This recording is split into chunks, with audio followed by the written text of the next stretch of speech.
There is a religious concept called animism, which has been with humanity since the known beginning. Animism is the belief that all things, even stationary objects, have both a consciousness as well as a means of emitting an energy life force.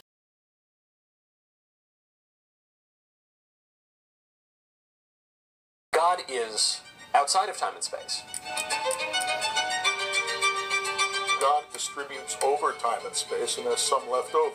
Consciousness exists in every part of the universe because those are the quanta. No, that's what I'm asking. Are you telling me that this table is conscious? In that sense, yes. Generically conscious. This ancient belief of animism was demonstrated to be a reality in Lynn McTaggart's comprehensive investigation of quantum physics called The Field, wherein physicists were able to calculate the energy emission of objects by projecting ultraviolet light through them and measuring its frequency change. This experiment was repeated thousands of times on thousands of objects with consistent results. The conclusion: everything everywhere is alive, regardless of whether or not it appears to be so. Chief, it would be wise to awaken the stones that make the rain fall. The villagers are worried because last season was disappointing. It's true, but you know that conditions are not quite right. Certain villagers have committed offenses. I agree, Chief, but should the mistakes of some endanger the entire village, this is not good. I agree about calling for rain, but there are still adulterers to judge, and some roofs must be repaired. Thank you, Chief. I promise you we will be worthy of this decision. We will do what is necessary. I'm counting on you.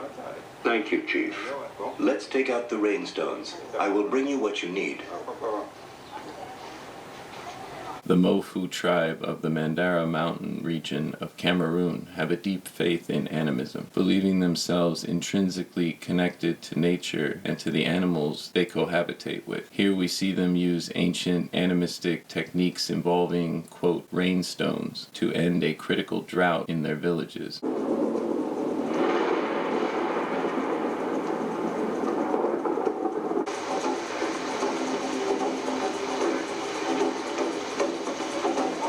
Thank you for the good rain.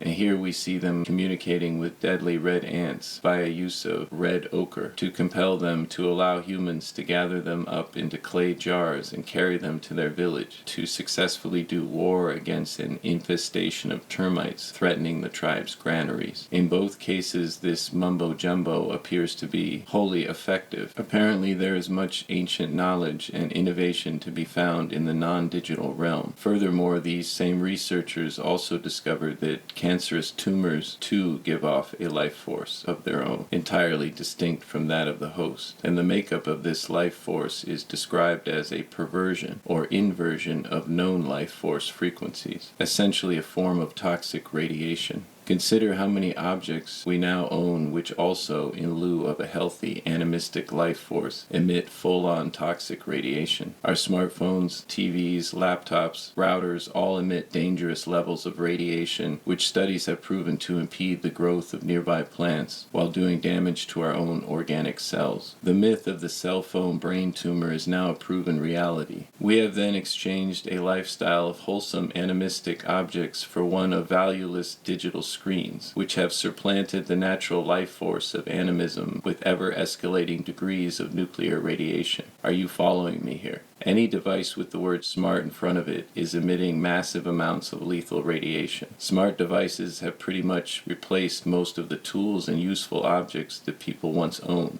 Additionally, given how bare most people's walls now are, how generally undecorated their homes appear, I would also argue that smart devices have autopiloted critical thinking and imagination. In a previous video, I discussed how, in the inevitable event of a mass power grid shutdown or EMP attack, all smart devices would be instantly rendered worthless, and the only people left with valuable barter and trade goods would be the Amish. It is interesting to note that the Amish live entirely without the damage of 5G radiation, having long lifespans, and their communities are free of untreatable disease. I begin to wonder if the natural animism of handmade objects, proven by quantum researchers to exist, does not act as a natural buffer to the toxic frequencies produced by modern non-animistic radiation-based objects. The Amish put a lot of love into the things that they make. If the ancients and the quantum physicists are correct in their conclusions, then this love essence would not only permanently remain in these objects, but continue to indefinitely emit a love frequency. I imagine it goes the same for devices manufactured with nefarious intent. They will continue to emit an oppressive frequency. What brought all of this to mind for me was my recent visit to the artist studio of Gloria English Thurman. For weeks she had been very excited to show me her series of holy dolls. These objects were specifically made by Gloria to inspire Christian worship. Her goal is that people might keep them visible in their homes, where they could be gazed upon or handled to provide a spiritually healing energy. Touching the dolls myself, I was struck by the fact that, well, they did seem to give off a strong but calming energy. Gloria told me that she played gospel music ceaselessly and prayed while sewing her holy dolls. Apparently, all of that calming faith energy was now stored in them. Her ambition, she told me, is that they will actually be able to heal people.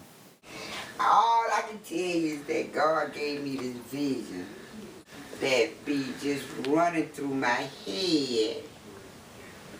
I just put my fingers to work and just start working on it. But I know it got to be God work. For Brandish Productions, this is Daddy Brandish.